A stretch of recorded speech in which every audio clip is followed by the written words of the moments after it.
Baik, saya akan menjelaskan mengenai sistem retro pembelian, di mana deskripsi kegiatan ini yaitu sistem retro pembelian digunakan perusahaan untuk pengembalian barang yang sudah dibeli kepada pemasoknya.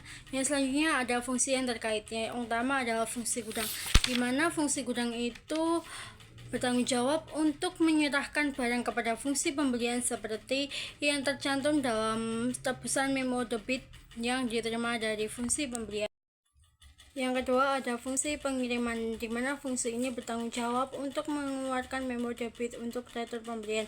Yang ketiga ada fungsi pengiriman, di mana fungsi ini bertanggung jawab untuk mengirimkan kembali barang kepada pemasok sesuai dengan perintah retur pembelian dalam memo debit yang diterima dari fungsi pembelian. Selanjutnya ada fungsi akuntansi, di mana fungsi ini bertanggung jawab untuk mencatat transaksi retur pembelian dalam jurnal retur pembelian atau jurnal umum. Berkurangnya harga pokok persediaan karena retur persembelian dalam kartu persediaan, berkurangnya utang yang timbul dari transaksi retur pembelian dalam arsip buku kas keluar yang belum dibayar atau dalam kartu utang. Selanjutnya ada dokumen yang digunakan. Dokumen yang digunakan ada dua. Yang utama adalah memo debit. Memo debit merupakan formulir yang diisi oleh fungsi pembelian yang memberikan otoritas bagi fungsi pengiriman untuk mengirimkan kembali barang yang telah dibeli oleh perusahaan B, dan bagi fungsi akuntansi untuk mendebitkan akun utang karena transaksi retur pembelian.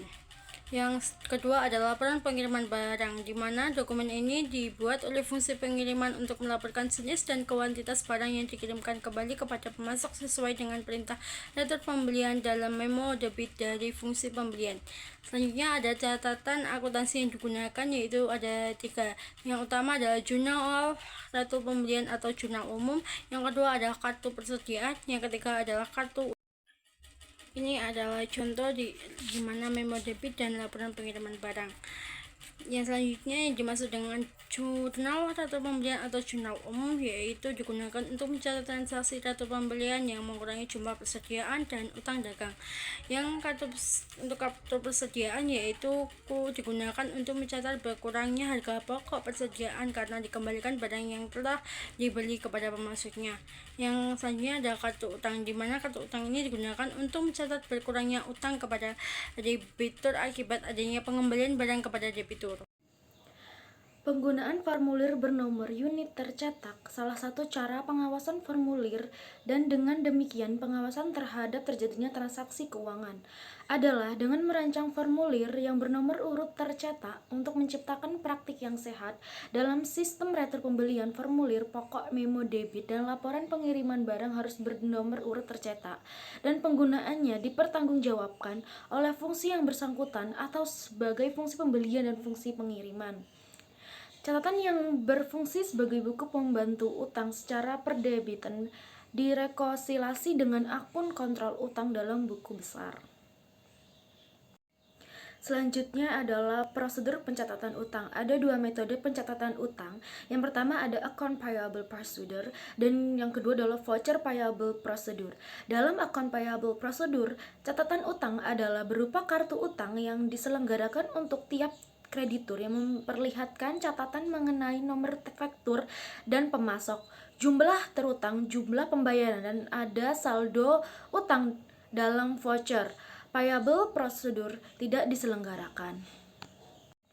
Oke, di atas ini ada account payable procedure. Dokumen yang digunakan dalam account payable procedure itu ada dua. Yang pertama faktor dari pemasokan, yang kedua kuantitas tanda terima uang yang ditandatangani oleh pemasok, atau tembusan surat pemberitahuan atau yang dikirim oleh pemasok yang berisi keuangan untuk apa pembayaran tersebut dilakukan.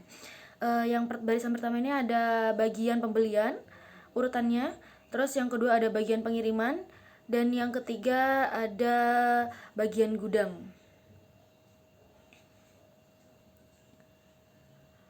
Oke, selanjutnya adalah catatan akuntansi yang digunakan dalam account payable procedure. Yang pertama ada kartu utang, digunakan untuk mencatat mutasi dan saldo utang kepada tiap kreditur. Yang kedua ada jurnal pembelian, digunakan untuk mencatat transaksi pembelian. Yang ketiga ada pengeluaran kas, digunakan untuk mencatat transaksi pembayaran utang dan pengukuran kas yang lain. Di sini juga ada bagian jurnal, bagian utang, dan bagian kartu persediaan. Selanjutnya adalah prosedur pencatatan utang dengan account payable producer adalah sebagai berikut. Yang pertama ada pada saat faktur dari pemasok telah disetujui oleh pembayar, dibayar. Yang pertama ada faktur dari pemasok dicatat dalam jurnal pembelian. Yang kedua, informasi dalam jurnal pembelian kemudian diposting ke dalam buku utang yang diselenggarakan untuk setiap kreditur. Di atas ada faktor dari urutannya. Ada faktor dari pemasok, jurnal pembelian, dan habis itu kartu utang, ada kuantitas dan pemasok, jurnal pengeluaran kas. Pada saat jumlah dalam faktur dibayar. Yang ketiga, dicatat dalam jurnal pengeluaran kas. Yang keempat, informasi dalam jurnal pengeluaran kas yang terkait dengan pembayaran utang diposting ke dalam buku utang. Selanjutnya yaitu voucher payable procedure. Dalam voucher payable procedure, pencatatan utang hanya melalui 2 tahap. Yang pertama yaitu pencatatan utang dalam register bukti kas keluar atau voucher register dan jurnal pengeluaran kas. Nah, prosedur pencatatan utang dengan voucher payable procedure ini dapat dibagi menjadi 2. Yang pertama yaitu one time voucher procedure dan build up voucher procedure. Nah, pada one time voucher prosedur ini, setiap faktur dari pemasok dibuatkan satu set voucher yang terdiri dari 3 lembar. Pada one time voucher prosedur ini memiliki 2 macam. Yang pertama, one time voucher prosedur dengan tunai atau cash basis. Kemudian yang kedua, one time voucher prosedur dengan dasar waktu atau accrual basis. Sedangkan build up voucher prosedur ini memiliki satu set voucher dapat digunakan untuk menampung lebih dari satu faktur dari pemasok. Selanjutnya yaitu distribusi pembelian. Dalam pembelian, distribusi ini terkait dengan peringkasan pendebitan yang timbul dari transaksi pembelian dan pembayarannya untuk penyusunan laporan dan pencatatan dalam jurnal. Nah, hampir semua debit dari transaksi pembelian terkait dengan persediaan dan biaya. Pada perusahaan kecil, pendebitannya timbul dari transaksi pembelian, terutama bersumber dari jurnal pengeluaran kas. Sedangkan pada perusahaan besar, pendebitan yang timbul dari transaksi pembelian bersumber dari register bukti kas keluar atau voucher register dan atau jurnal pembelian, dan juga dari distribusi faktur yang diterima dari pemasok.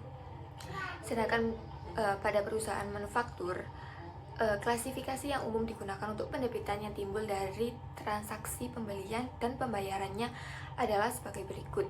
Yang pertama yaitu sebagai bahan baku, yang kedua suku cadang, dan yang ketiga beban yang berasal dari pembelian jasa. Selanjutnya yaitu voucher payable procedure. Dalam voucher payable procedure, pencatatan utang hanya melalui 2 tahap. Yang pertama yaitu pencatatan utang dalam register bukti kas keluar atau voucher register dan jurnal pengeluaran kas. Nah, prosedur pencatatan utang dengan voucher payable procedure ini dapat dibagi menjadi 2. Yang pertama yaitu one time voucher procedure dan build up voucher procedure. Nah, pada one time voucher procedure ini, setiap faktur dari pemasok dibuatkan satu set voucher yang terdiri dari 3 lembar. Pada one time voucher procedure ini memiliki 2 macam. Yang pertama, one time voucher procedure dengan tunai atau cash basis. Kemudian yang kedua, one time voucher procedure dengan dasar waktu atau accrual basis. Sedangkan build up voucher procedure ini memiliki satu set voucher dapat digunakan untuk menampung lebih dari satu faktur dari pemasok. Jaringan prosedur yang membentuk sistem retur pembelian. Ada beberapa sistem retur pembelian dalam jaringan prosedur. Yang pertama ada prosedur perintah retur pembelian. Retur pembelian terjadi atas perintah fungsi pembelian kepada fungsi pengiriman untuk mengirimkan kembali barang yang telah diterima oleh fungsi penerimaan dalam sistem akuntansi pembelian kepada pemasok yang bersangkutan. Yang kedua ada prosedur pengiriman barang. Dalam prosedur ini, fungsi pengiriman mengirimkan barang kepada pemasok sesuai dengan perintah retur pembelian yang tercantum dalam memo debit dan membuat laporan pengiriman barang untuk transaksi retur pembelian tersebut. Yang ketiga ada prosedur pencatatan utang. Dalam prosedur ini, Fungsi akuntansi memeriksa dokumen-dokumen yang berhubungan dengan retur pembelian atau memo debit dan laporan pengiriman barang, dan mencatat berkurangnya utang dalam kartu utang atau mengarsipkan dokumen memo debit sebagai pengurangan utang. Pengendalian internal. Ada beberapa unsur dalam pengendalian internal. Yang pertama ada organisasi. Dalam unsur pokok pengendalian internal yang bersangkutan dengan organisasi, diantaranya ada fungsi pembelian harus terpisah dari fungsi akuntansi. Yang kedua ada transaksi harus dilaksanakan oleh lebih dari satu orang atau lebih dari satu unit organisasi. Selanjutnya ada sistem otorisasi dan prosedur pencatatan.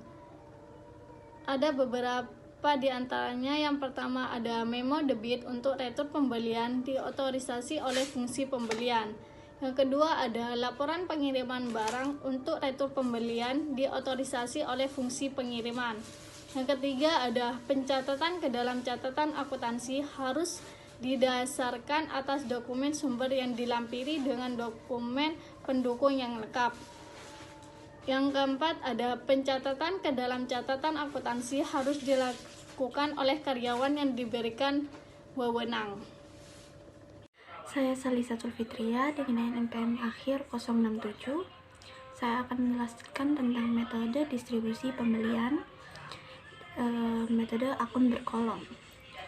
Akun berkolom di situ ada di jurnalnya ada tanggal, jurnal, total beban, beban bahan bakar, beban bahan lain, beban upah, beban tunjangan, beban pajak, beban reparasi, dan beban penyusutan. Selanjutnya, prosedur distribusi dengan akun berkolom. Yang atas sendiri ada bukti kas keluar, bawahnya ada registrasi bukti kas keluar, selanjutnya adalah akun berkolom, dan yang terakhir laporan keuangan. Selanjutnya adalah metode akun tunggal. Penggunaan akun tunggal untuk mendistribusikan pendebitan yang timbul dari transaksi pembelian dilakukan melalui prosedur berikut. Yang pertama, faktur yang telah disetujui untuk dibayar diurutkan menurut klasifikasi yang dikehendaki, misalnya menurut departemen. Yang kedua, dari faktur yang disertai tersebut dibuat pre-listed. Yang ketiga, faktur tersebut kemudian diposting ke dalam akun yang bersangkutan, misalnya beban menurut departemen, rupiah yang diposting ke dalam akun di jumlah, dan diposting ke dalam akun kontrol yang bersangkutan dalam buku besar, dan dicocokkan dengan pre-listed. Yang keempat atau yang terakhir adalah laporan dibuat berdasarkan informasi yang terkumpul dalam akun. Di sini kita bisa lihat prosedur distribusi pembelian dengan akun tunggal, dan yang sebelahnya ada akun tunggal. Selanjutnya adalah metode tiket tunggal atau unit ticket method.